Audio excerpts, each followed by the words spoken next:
puisque le mois de juillet est le mois du VO2 max. Aujourd'hui, comment stimuler le VO2 max sans forcer?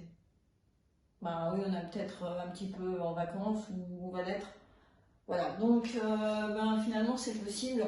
Au lieu d'augmenter la puissance jusqu'à arriver à un plateau de VO2 max et craquer, et être obligé, soi-disant, d'être à puissance maximale aérobie, PMA ou VMA pour stimuler le VO2 max, on a d'autres façons de faire. On a eu l'idée en 2010, quelque chose comme ça, parce qu'on est un peu paresseux finalement, de se dire, au lieu de monter toujours la puissance, est-ce qu'on ne pourrait pas la baisser? Alors effectivement, j'ai demandé à des sportifs de se mettre, alors PMA, donc on avait estimé auparavant avec ce test-là, pour ensuite, pendant 1 minute, à PMA, pour ensuite baisser en fait. Et je cherchais, donc ils étaient à leur VO2 max, et j'ai baissé la puissance en surveillant le fait qu'ils étaient toujours à VO2 max. Et surprise, ils ont pu arriver à une puissance qui était de l'ordre de 75% de la puissance maximale aérobie ou VMA de référence. Zoom. Voilà. Donc là, je vous mettrai l'article en référence. C'est un article de 2011 du coup, et qui a été fait par une étudiante en thèse. Donc finalement, on pouvait tout à fait rester à VO2 max en étant à une puissance beaucoup plus faible. Alors bien entendu, on a été obligé de remonter un petit peu, de faire des fluctuations pour éviter que VO2 chute. Parce qu'effectivement, si on continue à descendre, ou si on reste à ce niveau-là longtemps, VO2 diminue. Donc on a effectivement joué sur le fait, on a surveillé VO2 pour qu'il reste à VO2 max, et on a joué sur la puissance, on a dosé par essai-erreur la puissance pour que la personne reste à VO2 max. Alors finalement, ça a conduit à une démarche depuis ces années-là, d'optimisation finalement de la variation de vitesse pour stimuler VO2 max, cette sorte de signature de vitesse est complètement individuelle, et je cherche à comprendre les arcanes, les sous-jacents de cette variation individuelle qui finalement répond à quelque chose, une régulation homéostasique centrée sur le VO2 max, tout à fait personnelle. Donc ça c'est vraiment, est-ce que c'est fractal, est-ce que c'est multifractal, voilà, quel est finalement le design, la signature individuelle de cette variation de puissance pour rester à VO2 max. Et finalement, ce qui est intéressant, c'est que on ressent complètement finalement cette possibilité de rester à VO2 max, et le cortex préfrontal va finalement jouer sur le rapport bénéfice-coût pour pouvoir gérer l'effort de la meilleure des façons possibles. Quand j'accélère, finalement, qu'est-ce qui se passe? Est-ce que je ressens une difficulté, une acidose importante, une hyperventilation accélérée? Donc là, quand on est à VO2 max, on est en hyperventilation, bien sûr.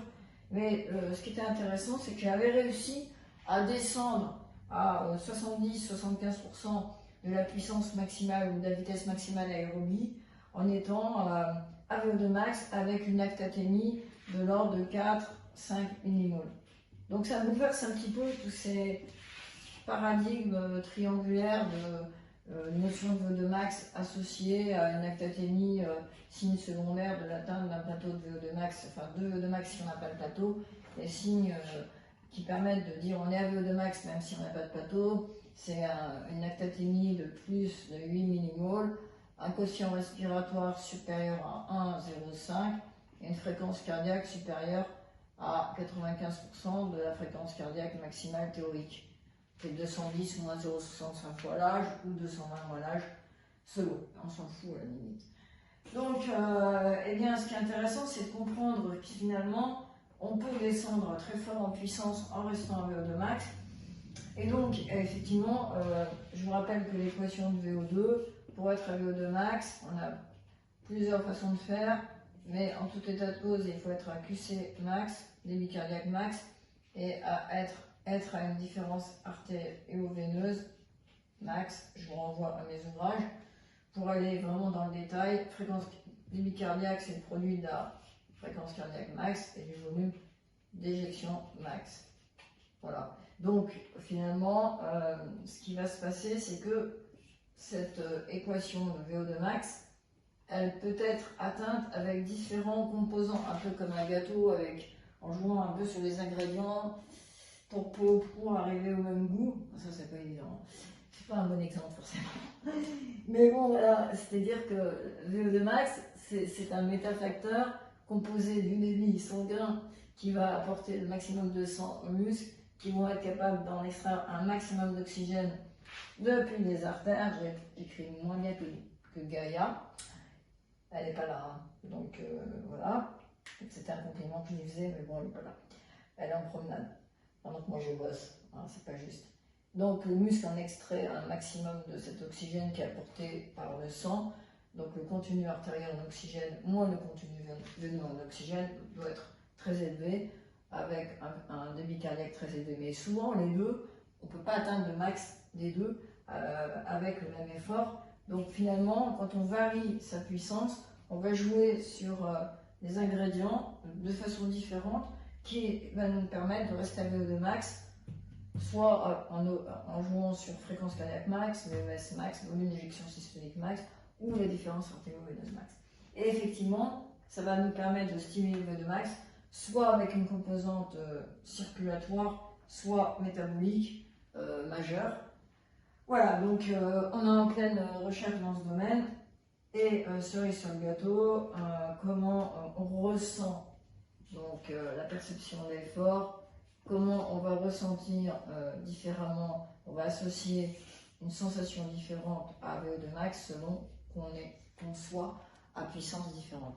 Je pense que le secret est en fait dans le différentiel de la réserve entre personnel, entre ce dessin-là est conditionné par notre réserve de puissance, entre notre puissance de sprint et notre puissance à l'effort qui permet de rester à VO2 max. Donc on a, à mon avis, un dessin particulier en fonction de cette réserve de puissance, le différentiel entre cette puissance-là et notre puissance de sprint. Voilà, donc je vais vous associer quelques images. Ce soir, je vais, au stade de Montgeron, tester des sprinteurs et des décathloniens sur le test de Rabbit, puisqu'ils veulent rentrer dans une démarche d'amélioration de leur VO2 max pour pouvoir tenir la distance davantage, y compris pour les sprinteurs, pour pouvoir resynthétiser leur phosphocréatine entre chaque répète et même au sein même d'un sprint. Donc on va un petit peu voir ce qui se passe par rapport aux tests en puissance aussi max, et donc ça va nous permettre de peut-être répondre à la question très prochainement. Voilà, donc écoutez, la prochaine fois, alors déjà, séance de la semaine, vous allez chercher à rester à VO2 max, donc en baissant votre puissance. Alors comme vous n'avez pas accès aux analyseurs, vous allez chercher à rester à votre FC max, composant de VO2 max. Donc restez à votre FC max en changeant la puissance. Essayez de tester jusqu'à quelle puissance vous pouvez descendre tout en restant à FC max. Bon, allez, je vous accorde une petite fourchette de 10 battements, allez, 5 battements, eu égard à la variabilité de la mesure, à l'erreur de mesure des cardio, surtout si c'est au poignet. Bon, je ne vais pas être médisante. Si c'est la ceinture, je vous accorde une variation de 5 battements. Si c'est au poignet, une variation de 10 battements, parce que la montre n'est pas toujours très précise. Voilà. Bon, à vos séances. La semaine prochaine, on parlera du VO2 max et de la possibilité de l'augmenter après 100 ans. Voilà, soyons fous. C'est Robert, dans toute sa splendeur. Il fête son 9 ans au mois de novembre. Et. Ah bah oui, j'ai retrouvé mon trophée. Sierzina. Par en puissance. Bon, il a subi une petite. Altération des cornes, hein. Il est un peu moins incisif. Et puis ma petite médaille d'argent de cross-country. Voilà, ça je vous en parlerai après un mois d'arrêt total. Un truc de dingue. Parfois on s'entraîne trop, hein. Il suffit d'arrêter. En tout cas, bonne séance paresseuse, jusqu'où vous pouvez baisser votre puissance, tout en restant FC max, composant de max. Bonne semaine, au revoir.